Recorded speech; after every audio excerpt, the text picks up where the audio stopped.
begins with breaking news. That breaking news, fears have hit a high in the East County where a massive brush fire is torching the hills. Good evening, I'm Riel Creighton. 10 News has team coverage from the fire line and nearby in Chula Vista where evacuees are getting much needed help. We begin with 10 News reporter Hannah Mullins live with the latest on the destruction.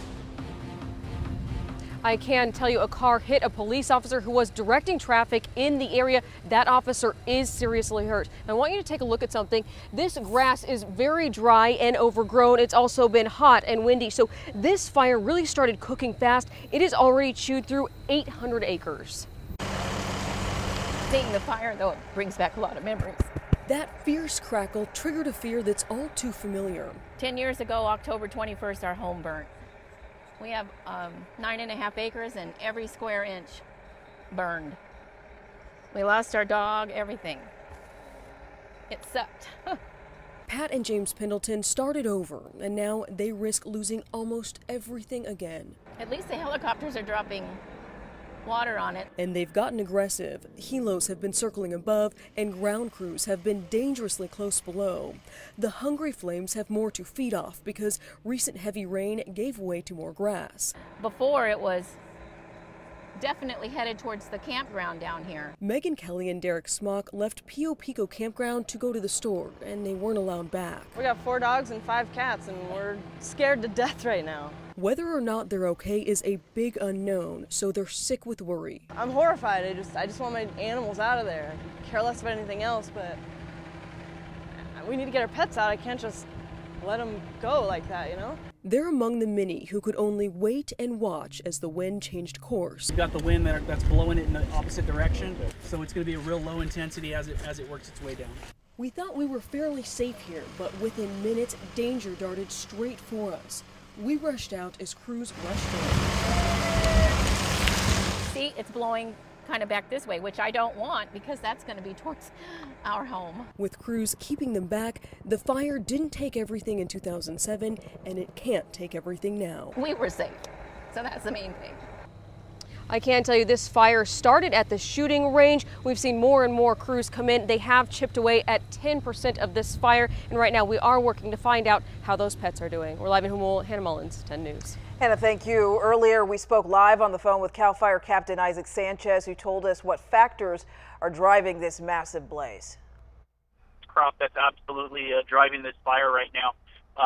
Statewide, due to the rains that have come, we are experiencing a heavy fuel load when it comes to grass, and grass is what carries the fire in initial stages and will absolutely cause it to increase in size fairly rapidly. Meantime, many of the people forced to flee the campground during that fire headed for Chula Vista. 10 News reporter Laura Acevedo is there live. Yeah, Riel, and this Home Depot parking lot has really turned into a makeshift RV campground. If you take a look, this is just one of the RVs that is parked here.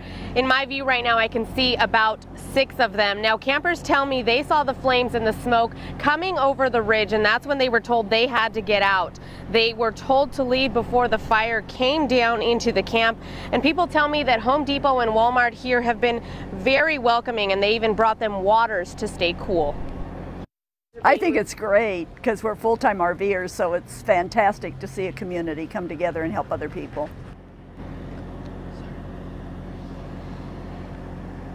And people don't know how long they are going to stay out here, but one family told me that the Humane Society of San Diego also stopped by, brought them dog bones, brought them dog food and water for their pets that were able to make it out of that fire. Reporting live in East Lake, I'm Laura Acevedo, 10 News. Laura, thank you.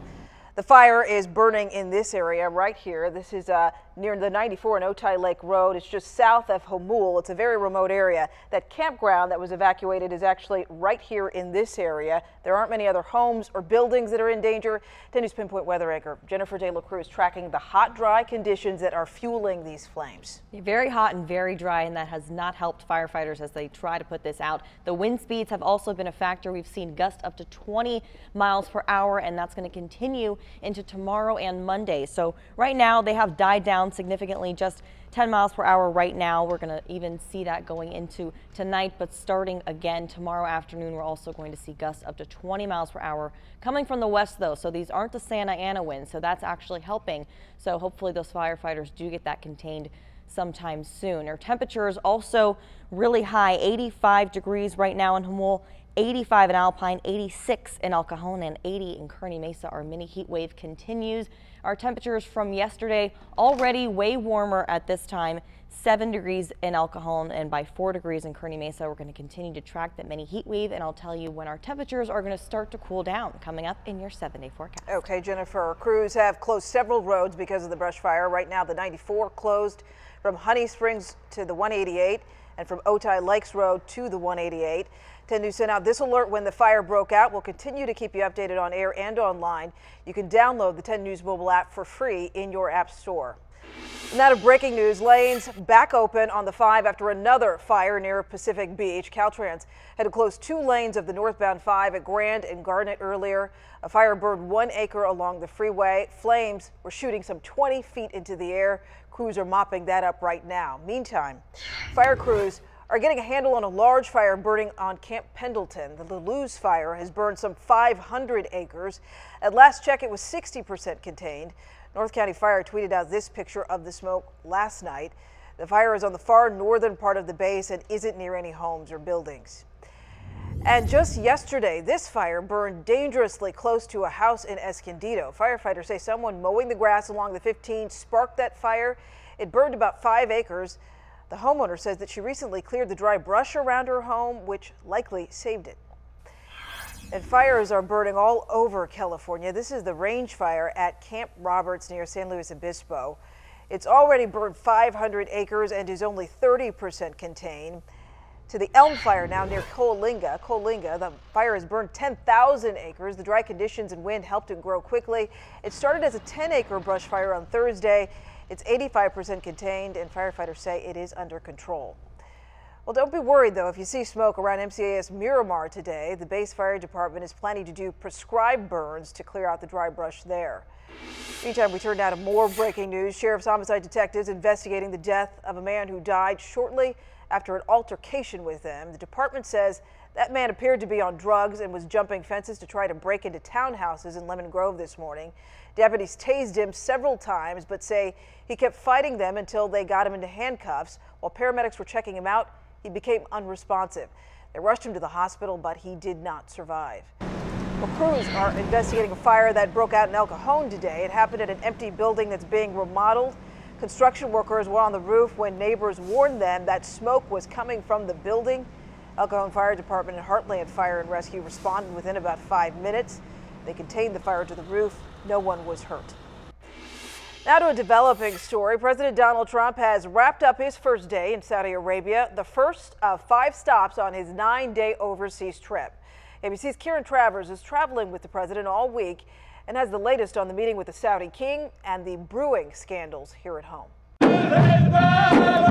President Trump mixing in a little culture with diplomacy, joining Saudi dancers performing an arda, a traditional folk dance that involves swords. The dance capping a whirlwind first day for the president. Saudi royal guards standing at attention on a hazy hot morning. 81-year-old King Salman greeting the president and first lady. Later, the president receiving the kingdom's highest honor and locking down the first deliverable of the trip. Saudi Arabia agreeing to spend $110 billion immediately on military equipment and services from the U.S. and up to $350 billion over 10 years. It was a tremendous day. I just want to thank everybody. Hundreds of billions of dollars of investments into the United States and jobs, jobs, jobs. The White House pointing to this as a sign of the Saudis' eagerness to work with President Trump and strengthen the U.S.-Saudi relationship. Riyadh is ready to put on a show. American flags fly all over the city. The streets were clean. They even planted new palm trees. Billboards featuring President Trump's face and the face of King Salman lining highways. But political controversies swirling back home following the president overseas. ABC News confirming that a current White House staffer is now part of the federal investigation into whether there was collusion between Trump associates and Russian officials during the 2016 presidential campaign. I do not have any information or knowledge regarding the person of interest that's been referenced. But the White House hopes this trip will help change the narrative, pointing to the president's Sunday speech on radical extremism. It will sound very different from the president's heated campaign trail rhetoric on Islam. The White House says the goal is to unite the broader Muslim world against common enemies. Karen Travers, ABC News, traveling with the president in Riyadh, Saudi Arabia. New video of a wild police chase in Wisconsin. 5 teens in this car led police over sidewalks, across yards, and through 2 counties. Police responded to an attempted carjacking when the gold car full of teenagers sped off. The driver drove recklessly into oncoming traffic and through red lights. At one point, they even drove onto the sidewalk and damaged 2 police vehicles. Police were finally able to stop the suspects, the teens ranging in age from 16 to 18, and now all facing charges. And now to a recall alert affecting a popular summer food. A major hot dog manufacturer recalling 200,000 pounds of hot dogs after customers found pieces of metal inside.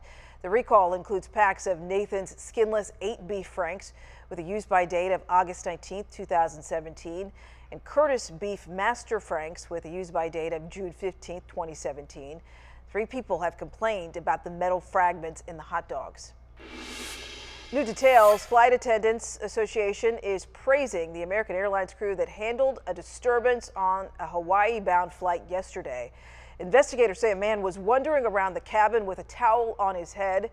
He then tried to break into the cockpit with his laptop. Witnesses say a flight attendant used a drink cart to stop the man from reaching the front of the jet. They then duct taped him to a seat until the plane landed, escorted by 2 fighter jets. 10 News is staying on top of the breaking news in the East County. We're working to get the latest details on the fight to stop a massive wildfire that is scorching the hills. And stuck in midair, the awful weather making things even worse for these students trapped on a roller coaster. High temps are sticking with us through the weekend. I'm tracking when this mini heat wave will cool down. Coming up in your 7-day forecast.